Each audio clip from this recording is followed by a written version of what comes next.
So, I've got this friend. Let's call him D. We've known each other since high school.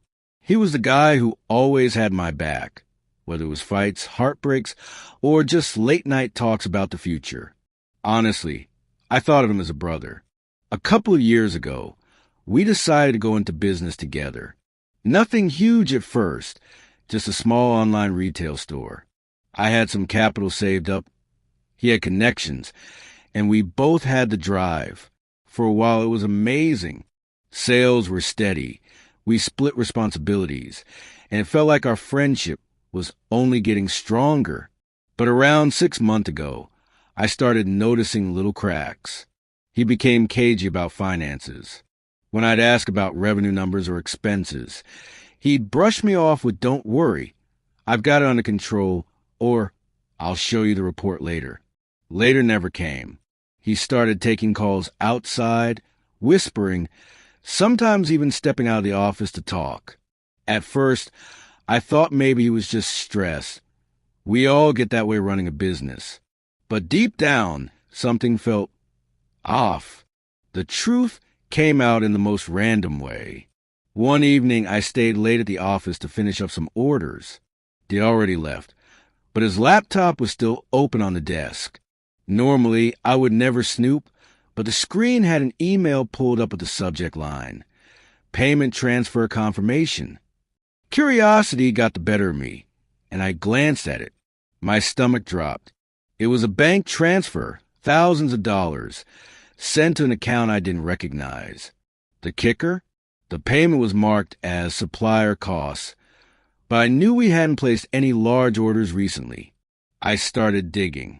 Our shared business account didn't match up with the invoices he'd been showing me. Some payments were legit, but others were clearly padded with fake charges. A couple were straight-up cash withdrawals. I even found out he'd been moving money into an LLC I'd never heard of, in his name only. I felt this sick wave of disbelief.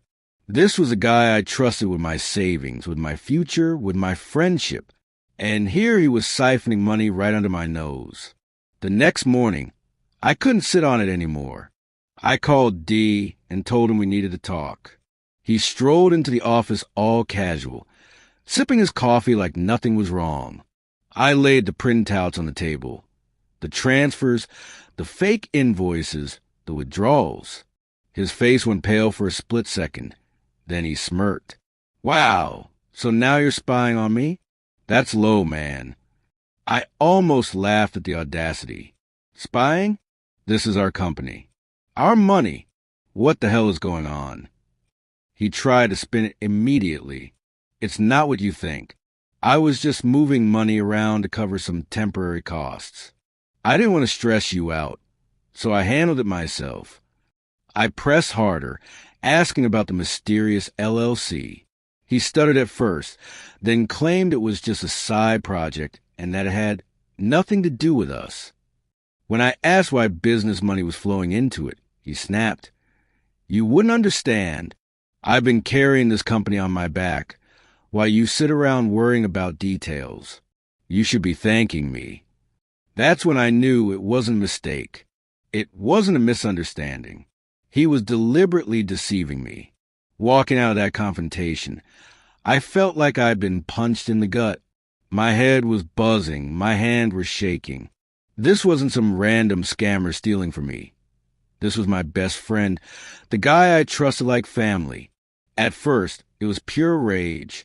I drove around for an hour, gripping the steering wheel so hard my knuckles hurt, fantasizing about exposing him to everyone we knew or showing up at his house, and screaming the truth in front of his family. But then the sadness hit. I couldn't stop replaying all the good times. Late nights brainstorming business ideas, celebrating our first big sale. Even stupid little jokes only we understood. How could that guy morph into someone who would lie to my face and steal from me? The worst part was a betrayal layered with lies.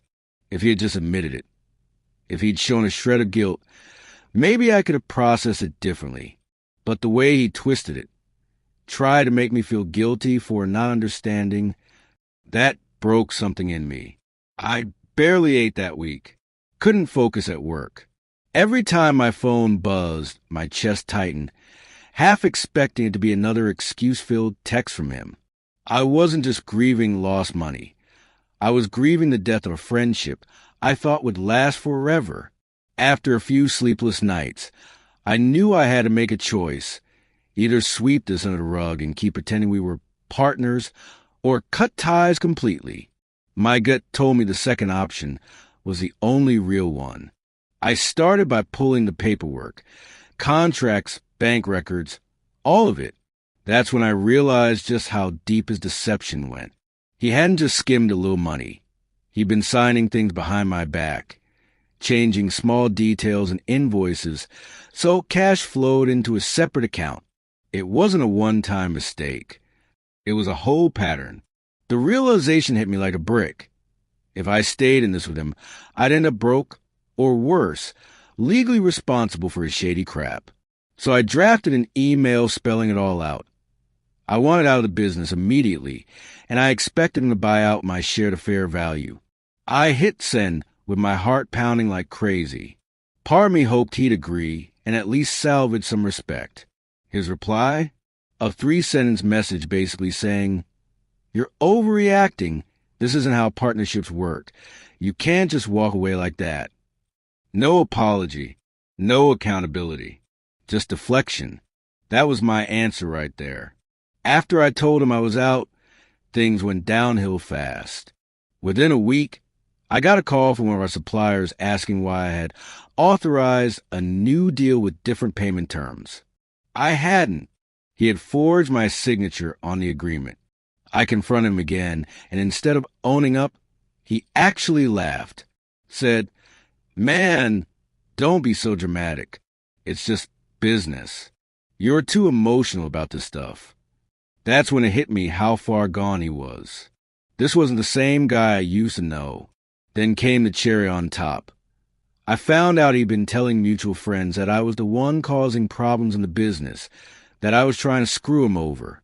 Imagine hearing that from people you've known for years, looking at you sideways like you're the shady one. It felt like losing not just a business partner, but my entire support system. I won't lie, this part nearly broke me. It wasn't just about the money or the business. It was the betrayal. I'd trusted this guy more than almost anyone. We'd been through so much together, late nights grinding, even dumb little victories like celebrating a new client with cheap beer and pizza.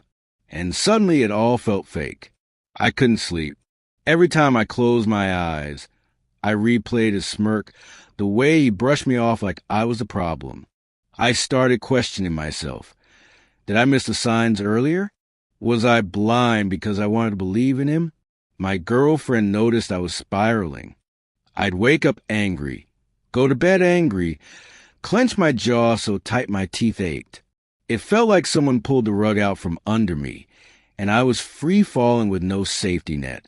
I never thought I'd grieve a friendship like this, but that's exactly what it felt like, grief. The tipping point came faster than I expected. A client called me directly, confused about an invoice. Apparently, my business partner had sent them a bill under a completely different company name, his own side setup. He was literally siphoning clients right out from under our nose and pocketing the money. That was it. I remember hanging up the phone, staring at the wall, and just feeling this wave of cold clarity wash over me. The denial was gone. The confusion was gone. This wasn't a misunderstanding. This wasn't a mistake. He was deliberately screwing me over, and he thought I was too blind or too soft to do anything about it. In that moment, all the loyalty I'd felt evaporated. I didn't care if we had history. I didn't care how close we used to be. I realized I was being treated like a fool, and I wasn't going to let it happen again. That was the day I decided. The partnership is dead. The friendship is dead. Now it's about protecting myself. I didn't plan some dramatic showdown, but it turned into one anyway. I asked him to meet me at the office. I had the invoice printed out, along with a couple of emails that proved he was funneling clients to his side business. He walked in all casual, like nothing was wrong, and I just slid the papers across the desk. His face dropped for a second, then he smirked. Actually smirked, like I had caught him, but he thought he could still talk his way out of it. He started with, "It's not what you think. I was just testing a new system. I didn't want to bother you with the details." Then, when I pushed back, he flipped it. "Honestly, man, you've been so checked out lately, someone had to pick up the slack." That was the moment it really hit me. He wasn't even sorry. He was doubling down, spinning lies, trying to make me feel guilty for his betrayal. I remember raising my voice, telling him straight up that the partnership was over, that I couldn't trust him anymore. He shrugged, leaned back in the chair, and said, "Fine. You'll regret this. Don't say I didn't warn you." It felt like something snapped between us right then. Years of friendship, gone in a matter of minutes. The days right after that confrontation were brutal. I thought ending the partnership would bring me some relief, but instead, it was chaos. He immediately started spreading rumors about me, to clients, to mutual friends, even on social media. Suddenly, I was the bad guy who abandoned the business, who couldn't handle the stress, who was never really committed. Some clients called me, confused and asking what was going on. Others just quietly drifted away. It was like watching something I had built with my own hands burn down in slow motion, and the person holding the match was someone I once trusted with everything. I didn't sleep much that week. My phone kept buzzing with messages, some supportive, some skeptical. Mutual friends didn't know who to believe. The worst part? A small piece of me still hoped he'd come to his senses, apologize, admit what he'd done. But that call never came. Instead, he doubled down on the lies. And I realized, maybe for the first time, that the person I thought was my best friend wasn't real anymore. It hit me harder than I thought it would. At first, I told myself I was just angry, but underneath the anger was something worse. Grief. It honestly felt like I had lost a brother. This was the guy who knew all my secrets, who stood beside me at my wedding, who held my hand when my dad passed away. And now, every memory of us felt tainted. I'd catch myself going back through old photos or texts, and instead of smiling, I'd feel sick. Was he lying back then too? Was all of it fake, or did he just turn into someone else along the way? That question ate at me. Financially, it was bad, sure, but the emotional side was worse. I couldn't focus at work. I stopped going to gym, and even my wife told me I seemed like a ghost in my own house. I couldn't explain to her how deep the cut went, because it wasn't just about money. It was betrayal on a soul level, and the paranoia started creeping in. If he could stab me in the back, who else could?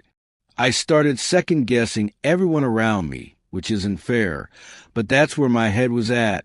One night, after another pointless spiral of replaying conversations in my head, I just sat in the kitchen with a glass of whiskey and admitted something to myself. Nothing was going to change. He wasn't going to magically apologize or turn back into the guy I used to know. That realization stung, but it also gave me clarity. I had two choices.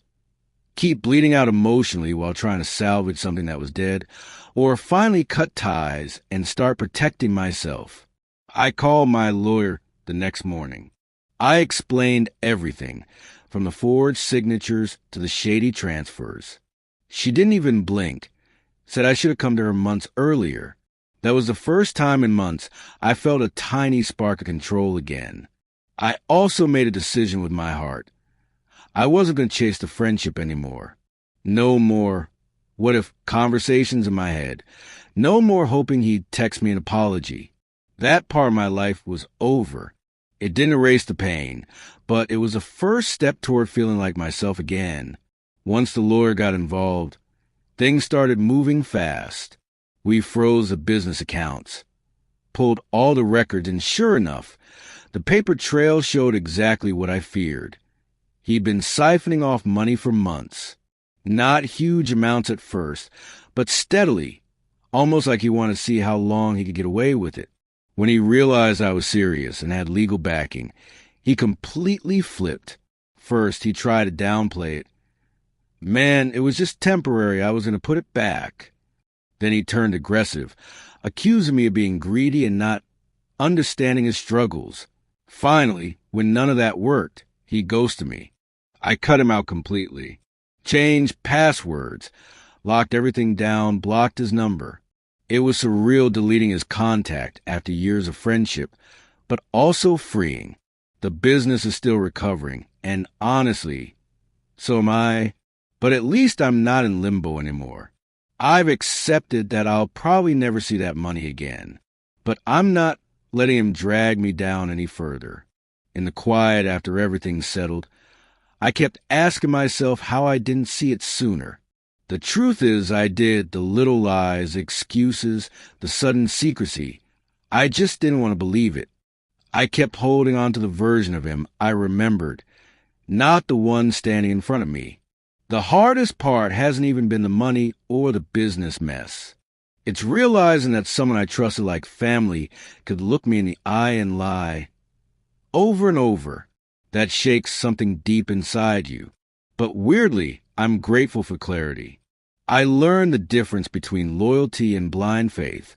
I learned that when people show you who they are, you have to believe them, no matter how much it hurts. And I learned that sometimes letting go is the only way forward.